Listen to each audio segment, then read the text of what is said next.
नमस्कार, मैं हूं दीपक और आज बात कर रहा हूं ये लॉकडाउन के नाम पर जनता के साथ जो जोक किया जा रहा है इसके ऊपर। हमें बताया जाता है कि मास्क पहनो, मास्क पहनो। दिल्ली हाईकोर्ट बोलता है कि कार के अंदर अगर एक बंदा भी है तो उसको भी मास्क पहनना चाहिए, लेकिन देश के प्रधानमंत्री, देश के गृह मंत्री अमित शाह बंगाल में रैली पर रैली कर रहे हैं। मजाल है क्या कि कोरोना उन तक पहुंच भी जाए? भाई पहुंचेगा कैसे?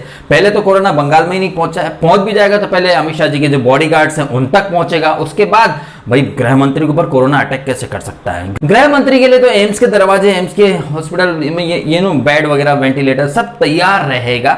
आम आदमी के ऊपर ही कोरोना बेचारा प्रहार करता है। जहां एक तरफ हाईकोर्ट कहता है कि भाई कार के अंदर अगर एक आदमी है तो उसको भी मास्क पहनना चाहिए, वहीं देश के गृह मंत्री बगैर मास्क पहने हजारों लाखों लोगों की भीड़ के बीच में चले जाते हैं। ऐसे में जनता के ऊपर वापस से लॉकडाउन थोपा जा रहा है। कहानी घूम फिर कर लौट के बुद्धू घर को आए वाली हो गई है। पिछले साल भी अप्रैल मई के महीने में हम सब लॉकडाउन में थे, अभी भी हम वही हैं। मतलब लौट के बुद्धू घर को आए, ढाक के तीन पात वही दिन वही रात। लॉकडाउन में घर में दिन भर बैठे रहो, वर्क फ्रॉम होम चलता रहे, आदमी खाए पिए सोए, घर पे काम करे, मोटा हो जाए। और घर पे रहेगा तो जाहिर सी बात है बिजली का इस्तेमाल करेगा, टीवी चलेगी, लैपटॉप, कंप्यूटर, एसी, कूलर, पंखे सब चलेंगे।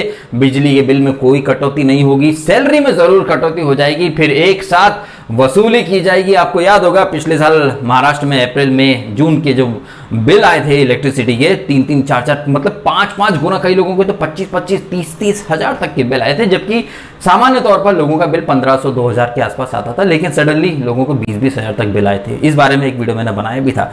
ईएमआई वगैरह के नाम पर पब्लिक को बेवकूफ बनाया गया, वही सब वापस से हो रहा है। उस पर कल महाराष्ट्र के माननीय मुख्यमंत्री, वर्ल्ड बेस्ट सीएम उद्धव साहब ठाकरे ने कल 40-50 मिनट की अपनी लंबी चौड़ी स्पीच दी। संचार बंदी का नाम दे दिया, मतलब लॉकडाउन की उन्हें बात करनी थी लेकिन लॉकडाउन का नाम नहीं लेना था। इतनी सारी वो बातें कर रहे थे, कभी कह रहे थे कि हम लॉकडाउन नहीं लगाना चाहते, रिस्ट्रिक्शन लगाना चाहते, फिर घूम फिर कर कान ऐसे नहीं घुमा फिरा कर पकड़ा, लॉकडाउन का नाम लेने से परहेज किया, उसे संचार बंदी का नाम दे दिया। और यह संचार बंदी यानी कि अघोषित लॉकडाउन 1 मई तक चलेगा। शूटिंग वगैरह फिल्मों की सब बंद हो चुकी है, एसेंशियल चीजें ही चलेंगी। एसेंशियल चीजें जैसे कि लोकल ट्रेन चलेगी लेकिन उसमें आम आदमी नहीं जा पाएगा, एसेंशियल सर्विस वाले ही जाएंगे। सड़क पर ऑटो रिक्शा चलेंगे लेकिन आम आदमी नहीं जा पाएगा। गरीबों को 3 किलो दाल, 3 किलो चावल, आटा, गेहूं, ये सब दिया जाएगा, लेकिन वो पिसवाने कहां जाएगा उस गेहूं को? भाई कोई व्यवस्था नहीं, क्योंकि चक्की वगैरह तो सब बंद रहेंगी। मतलब 3 किलो आटा, 3 किलो चावल, 3 किलो दाल में किसी गरीब का घर चल जाता। मतलब एक सामान्य घर में भी कम से कम 5-10 किलो तो चाहिए ही रहता है आटा चावल वगैरह, लेकिन यहाँ 3-3 किलो में हो जाएगा। एक शिव थाली करके 15 दिन के लिए फ्री में मिलेगी, लेकिन घर से बाहर कोई निकलेगा ही नहीं, जरूरी काम होगा तो ही निकलेगा, लेकिन वो शिव थाली फ्री में मिलेगी। वो फ्री में कहाँ, मतलब घर पे आएगी? होटल्स खुले रहेंगे लेकिन वहां पर सिर्फ डिलीवरी या टेक अवे है, वहां पर आप जाएंगे तो आपको कोरोना हो जाएगा, लेकिन होटल से खाना घर पर आएगा तो उसमें कोरोना नहीं होगा। Oh my God!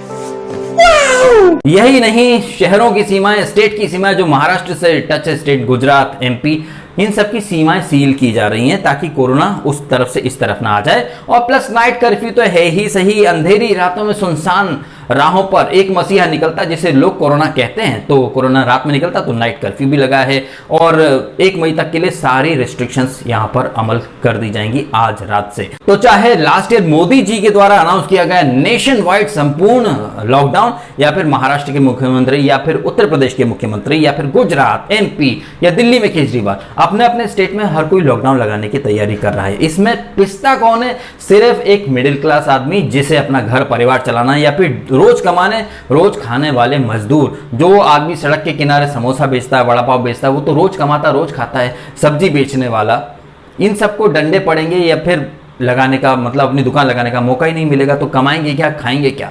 अगर 4 पैसे कमाने के लिए निकलेंगे तो पुलिस के डंडे पड़ेंगे, फिर लोग बोलेंगे पापा गए के बाड़े पे, लट्ठ पड़े पिछवाड़े पे, ये वाला सीन हो जाएगा। तो मतलब गरीब आदमी के ऊपर ही सरकार की सारी योजनाएं या सरकार के सारे नियम कायदों का पैर रखा जाता है। ये मुझे एक बात समझ में नहीं आती कि मैं एक आम इंसान हूं, ठीक है, एक जस्ट ऑर्डिनरी कॉमन मैन, लेकिन कुछ चीजें जब मैं सोच सकता हूं, वो सरकार या बड़े बड़े जो आईएएस आईपीएस हैं, जो काफी इंटेलेक्चुअल होते हैं, काफी बुद्धिजीवी होते हैं, उनको बहुत आइडियाज रहते हैं, वो लोग बड़ी बड़ी इतनी गाड़ियों घूमते, बड़े बड़े ऑफिस में घूमते, लाखों करोड़ के उनके पैकेज होते, सैलरी होते, वो लोग ये चीज़ें क्यों नहीं सोच पाते जो मैं सोच लेता हूँ। जैसे कि मैंने काफ़ी टाइम पहले जब लास्ट ईयर कोरोना आया था, मैंने उस समय भी वीडियो बनाया कि सरकार क्या झुंझुना पकड़ा रही है, कोई प्लानिंग कुछ नहीं है। मैंने एग्जाम्पल भी दिए थे कि इजराइल में कुछ दिन लॉकडाउन खुला, स्कूल वगैरह खोल दिए गए, फिर वापस से बंद करना पड़ा। हमारे यहाँ इस साल की शुरुआत में स्कूल, थिएटर वगैरह सब खोल दिए गए, मिशन बिगिन अगेन का नारा दिया गया। मुझे भी मेरे घर पे काफ़ी कॉल आते थे मेरे बेटे के स्कूल से कि भाई भेजो बच्चे को ऑनलाइन क्लास, ये वो, फिर ऑनलाइन क्लास नहीं ऑफलाइन क्लासेस होंगी, स्कूल को सैनिटाइज किया जाएगा। आई एम श्योर आप सबके पास स्कूल से कंसेंट फॉर्म आया होगा, मेरे पास भी आया। मैंने उसमें डायरेक्टली नो पर टिक कर दिया और अच्छा खासा रीज़न लिख दिया कि मुझे अपने बेटे को ये कोरोना काल में स्कूल भेजने में, मैं तो भाई बहुत ज़्यादा हेजिटेट करता हूं, मैं बिल्कुल ही पक्ष में नहीं हूं इस बात के। अगर कल को कोविड पॉजिटिव पाया जाता है आपके स्कूल में कुछ भी, और इस चक्कर में बीएमसी हमको भी लपेट लेगी कॉन्टैक्ट ट्रेसिंग में, तो भैया मैं तो पक्ष में नहीं हूं। आप लोग इंसिस्ट कर रहे हो इसलिए मजबूरी में भेज रहा हूं, कल को कुछ टेस्टिंग वगैरह हुई तो उसका खर्चा आप के ऊपर रहेगा। मैंने ये लिख के भेज दिया। आज भी वो स्कूल में मेरा जो बेटे का कंसेंट फॉर्म है वो सबसे अलग है। तो मैं तो पहले से इसे आप दूरदर्शिता कहिए, सिक्स सेंस कहिए, कुछ भी कहिए, लेकिन जब मेरे जैसा आम आदमी जो अच्छे से समझ चुका था कि पहली जो वेव आई थी उसके बाद सेकेंड वेव भी आना बाकी है, ऐसे में सरकार के जो नीति नियंता है कैसे मतलब एकदम इतने कैजुअल हो गए कि जैसे कोरोना चला ही गया है, जनवरी फरवरी में सब ओपन कर दिया। अब सडनली देखिए आप हैं लॉकडाउन करो, बंद करो, संचार बंदी, लोग जरूरी हो तो ही बाहर निकलें, लेकिन सड़कों पर ऑटो, बसेस, व्हीकल सब चलेंगे, बस आम आदमी घर के अंदर रहेगा।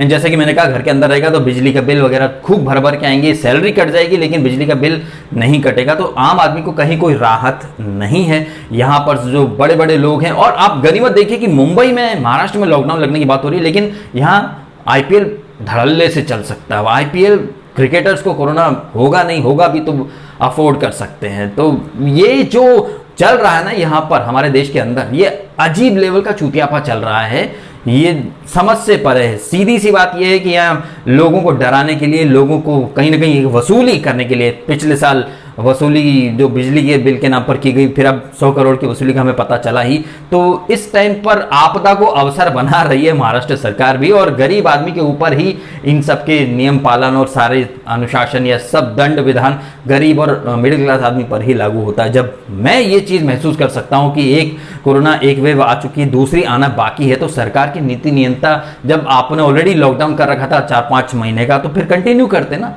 जब बार बार वही चीज़ करना, बार बार आग में हाथ देना, फिर निकाल लेना, ठीक हो गया, फिर से आग में हाथ दे देना, ये तो गलत है ना। जब एक बार ओखली में सिर दे ही दिया था तो पढ़ने देते मुंह से।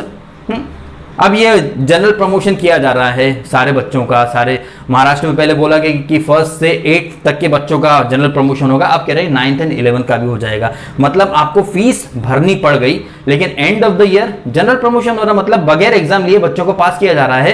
तो ये एक तरह की लूट ही हुई ना। ये तो वही बात हो गई कि आप होटल में गए, आपने कुछ खाना वगैरह कुछ खाया नहीं, लेकिन आपको बिल पूरा भरना पड़ेगा। ये स्कूल ने जो लूटा है, हर तरीके से आम आदमी को लूटा गया भाई। मैं तो फीस भरने के पक्ष में भी नहीं हूं। जब आपने सर्विस का इस्तेमाल किया ही नहीं है तो फिर आप फीस क्यों भरें? लेकिन यहाँ पेरेंट्स फीस भर रहे हैं, जिसकी वजह से बाकियों को भी भरनी पड़ रही है। एंड अब हो वही रहा जो कि काफी पहले मैंने अपने मतलब बेटे के स्कूल वालों को बोला भी था कि आप साल के आखिर में जनरल प्रमोशन कर दोगे, तब तो प्रिंसिपल से लेकर टीचर सब मुझे कन्विंस करने लगे, नहीं नहीं नहीं सर, हम पूरी सेफ्टी रख रहे हैं, पूरी सिक्योरिटी रख रहे हैं, ऐसा कुछ नहीं होगा, हर बच्चा सैनिटाइज होगा, ये होगा वो होगा, सर आप प्लीज भरोसा रखिए, फी पे कर दीजिए बस। मैंने कहा था madam end of the year आप जनरल प्रमोशन ही करोगे, और अब वही चीज हो रही है। और इन चीजों से मुझे इतनी नफरत है कि आपने जो चीज इस्तेमाल नहीं की वो आपको जानबूझकर आपसे उन चीजों का पैसा वसूला जा रहा है, आम आदमी को भर भर के लूटा जा रहा है, कमाने के रास्ते बंद किए जा रहे हैं, और घरों में बंद करवा के पता नहीं सरकार क्या हासिल करना चाहती है। नेता मंत्री चुनावों में लाखों लोगों की रैली इकट्ठा कर लेते हैं, वहां कोरोना नहीं होता है, लेकिन यहां अगर एक छोटा सब्जी वाला या कुछ मजदूरी करने वाला बाहर जाएगा तो पीठ पर डंडे पड़ जाएंगे, मास्क नहीं लगाएगा तो 500 रुपए फाइन हो जाएगा। लेकिन नेता मंत्री, गृह मंत्री, प्रधानमंत्री बगैर मास्क के निकल जाएंगे, लेकिन उन्हें कोई रोकने टोकने पूछने वाला नहीं है। अजीब देश है भाई, अजीब व्यवस्था है। तो आप भी कमेंट करो और बताएं कि आपको नहीं लग रहा कि लॉकडाउन के नाम पर, संचारबंदी के नाम पर तमाम रिस्ट्रिक्शन सिर्फ गरीब और मिडिल क्लास आदमी के ऊपर ही थोपी जा रही हैं, और हर तरीके से खून चूसा जा रहा है मिडिल क्लास आदमी का। सुविधाएं, रियायत कुछ नहीं दी जा रही, बल्कि लूटने के लिए हर संभव उपाय कर रही, चाहे वो स्टेट गवर्नमेंट्स हो या सेंट्रल गवर्नमेंट हो। इस हमाम में सभी नंगे हैं। क्या लगता है आपको, कमेंट करें और ज़रूर बताएं। और ये वीडियो आपको अच्छा लगा हो, बातें सही लगी हो तो शेयर भी करें सभी मित्रों के साथ, स्पेशली उन लोगों के साथ जो अपने बच्चों के पूरे साल भर की फीस भर चुके हैं और एग्जाम वगैरह को देनी नहीं पड़ी, जनरल प्रमोशन हो गया। ऐसे में स्कूल वाले भी इतने बड़े वाले हरामी हैं कि फीस डिस्काउंट नहीं दे रहे हैं यार, उसमें कुछ कंसेशन नहीं प्रोवाइड कर, पूरा फीस ले रहे हैं। ठीक है भैया, सैलरी वगैरह वहाँ सबको देनी पड़ती है, लेकिन जब आप स्कूल आ ही नहीं रहे हो तो फिर किस बात का पैसा पेरेंट्स ही लिया जा रहा हो। इसके खिलाफ कोई कुछ बोलना ही नहीं चाहेगा, कहीं कुछ कर ही नहीं सकते भाई, बोल देंगे उनकी भी जिंदगी है, हाँ हमारे घर में तो पैसों का पेड़ लगा है कि तोड़े और दिया है जाके। तो वीडियो शेयर करें सभी मित्रों के साथ और अच्छा लगा हो तो लाइक भी करना। आपने समय निकाला, वीडियो देखा, आपका बहुत बहुत धन्यवाद।